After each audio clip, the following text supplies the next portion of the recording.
House to Home, presented by Remax Diamond Realty. Tuesday means that we are talking about real estate here. And I guess, you know what, Liz, let me actually spotlight you real quick because you are in America's finest city. Liz is actually joining us, everybody, from San Diego and what looks to be a wonderful pier. Liz, I'm sure it's very, very cold that close to the ocean.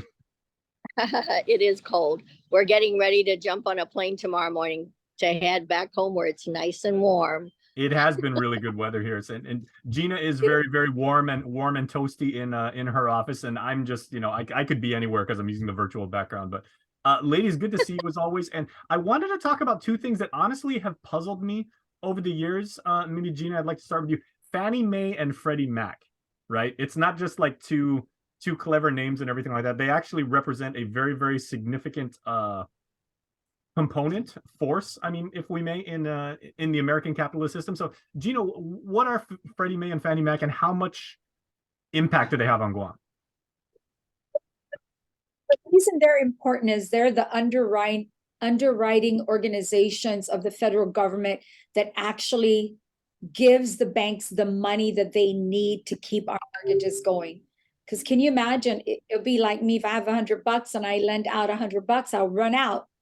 And then I won't be able to lend out to any more of my family or friends that might need the money. But the way the banks work is Freddie Mac and Fannie Mae are the actual underwriting organizations that give them the money so they could keep that capital rolling.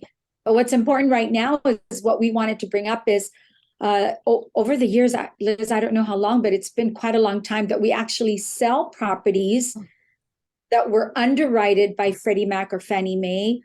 The bank forecloses on these homes and then eventually they end up being listed on the open market.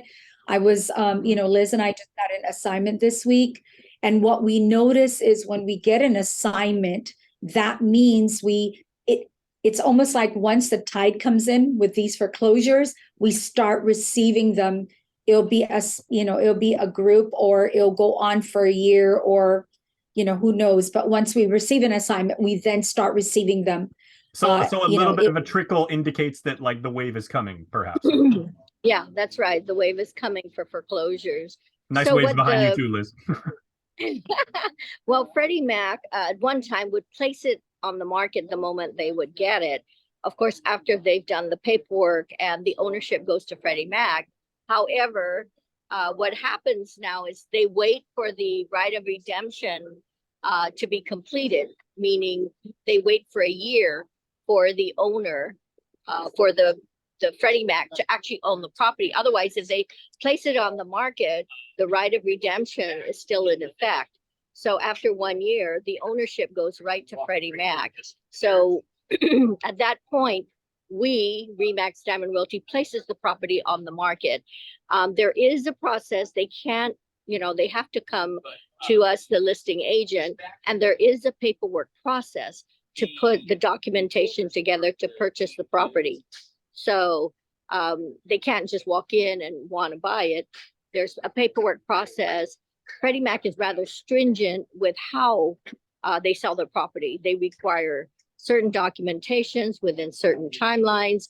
So there is a process that we, as their representative, have to follow in order to process that particular sale for the property. And it could be as well that there may be multiple offers. Since it is a foreclosure property, there may be multiple offers, and whoever puts in an offer may have to be willing to compete.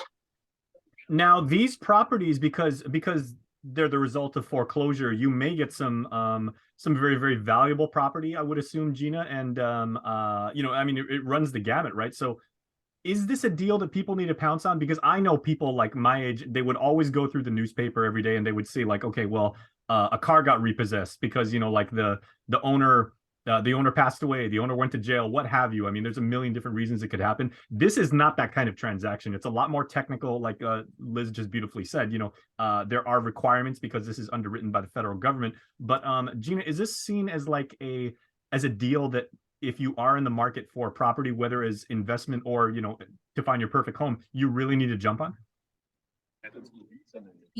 So it's not something you can jump on, but it's certainly something you need to positioned for. Okay. Most of these properties in the last few years, what we're noticing is when we get these properties, most of them are fixer-uppers.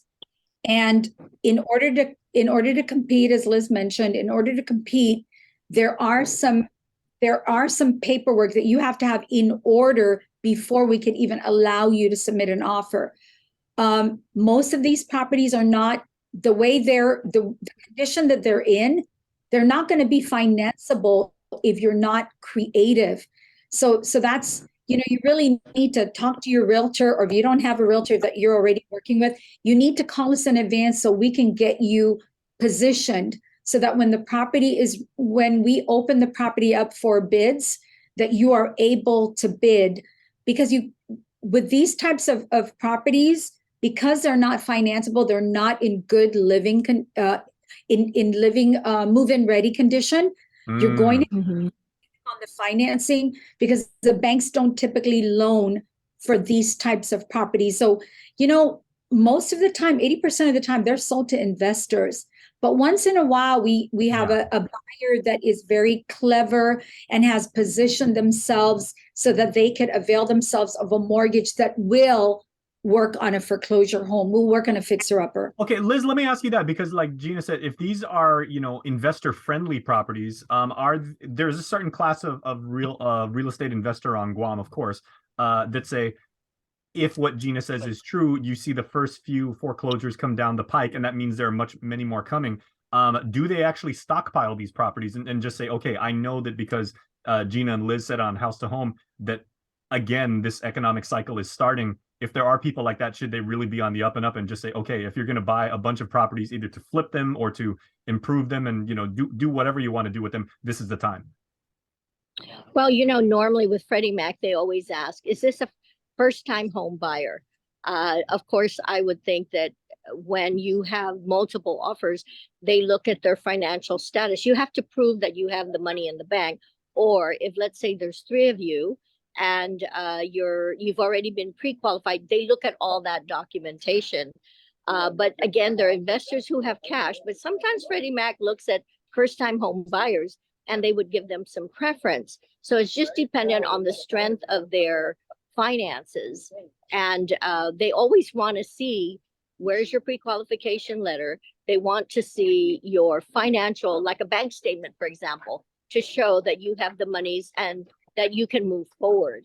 But then again, if you're interested and an offer has been in place, you could submit a backup offer. You could submit a backup offer as well to, just in case the first buyer doesn't go through. But yes, we do get investors, and some of them are cash. It just depends on the ranking of, the potential buyers. But it's usually pricing would be based on market.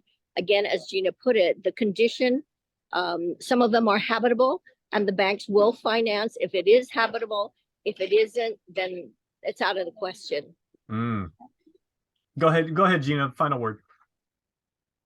Well, I mean, we're just encouraging everybody. I know we've had, in this, because most of these homes are going to be on the lower price range for sure.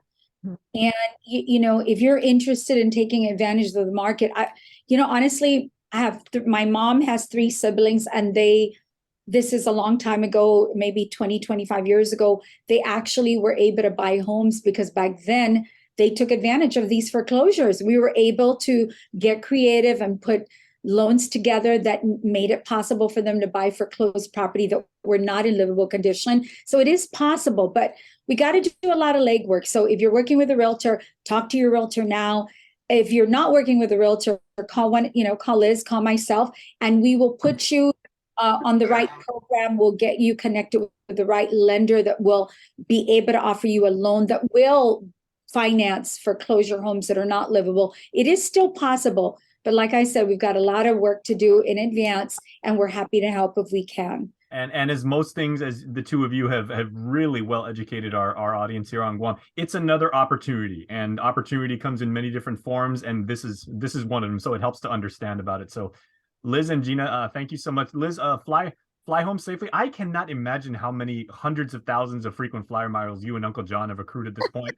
But you know what? You've got a really good sunset waiting on you. So like, I'm not going to keep that. That is gorgeous, by the way. All Thank right. you. Take care. I'll see you guys soon. See ya. House to Home, presented by RE/MAX Diamond Realty.